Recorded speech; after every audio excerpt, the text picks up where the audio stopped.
Chapter 12. What Bobbie Brought Home. Part 2. When Bobbie had got the stocking off and saw the poor leg, she felt as though the tunnel was growing darker, and the ground felt unsteady, and nothing seemed quite real. "Silly little girl," said Roberta to Bobbie, and felt better. "The poor leg," she told herself. "It ought to have a cushion." Ah! She remembered the day when she and Phyllis had torn up their red flannel petticoats to make danger signals to stop the train and prevent an accident. Her flannel petticoat today was white, but it would be quite as soft as a red one. She took it off.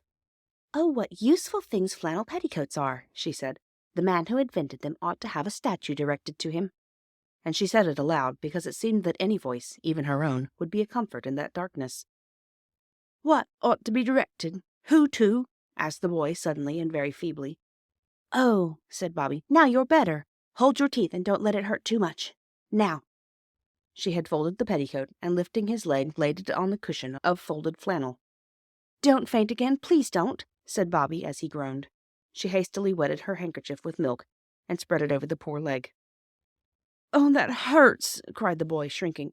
"Oh, no, it doesn't. It's nice, really." "What's your name?" said Bobbie. "Jim." "Mine's Bobbie." "But you're a girl, aren't you?" "Yes, my long name's Roberta." "I say, Bobbie." "Yes." "Wasn't there some more of you just now?" "Yes, Peter and Phil. That's my brother and sister. They've gone to get someone to carry you out." "What rum names. All boys." "Yes, I wish I was a boy, don't you?" "I think you're all right as you are."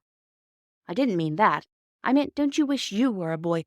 But of course you are without wishing." "You're just as brave as a boy. Why didn't you go with the others?" "Somebody had to stay with you," said Bobbie. "Tell you what, Bobbie," said Jim. "You're a brick. Shake."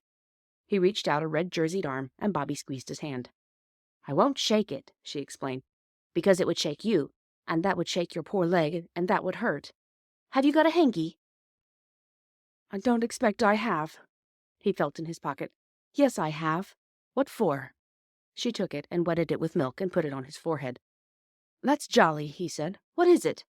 "Milk," said Bobbie. "We haven't any water." "You're a jolly good little nurse," said Jim.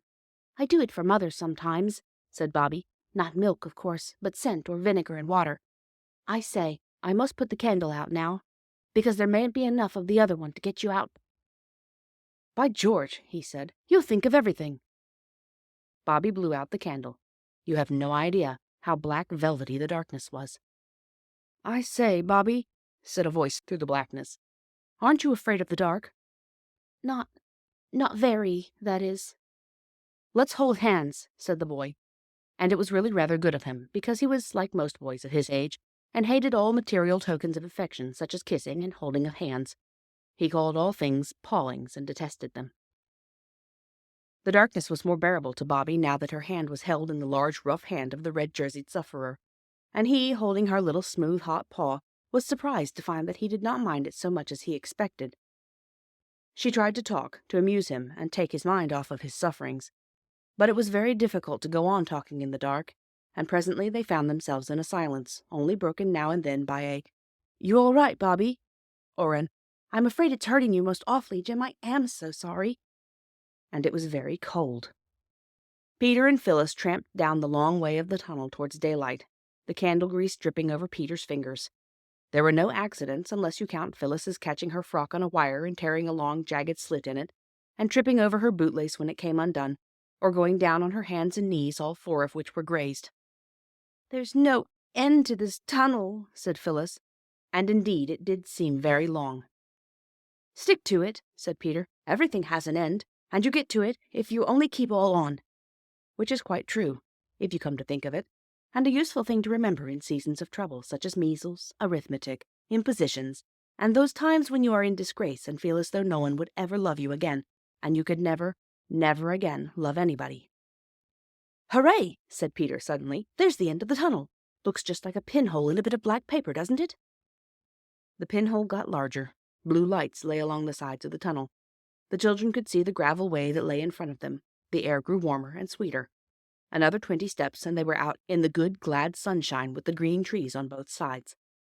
Phyllis drew a long breath. "I'll never go into a tunnel as long as ever I live," said she. "Not if there are 200,000 millions hounds inside, with red jerseys and their legs broken."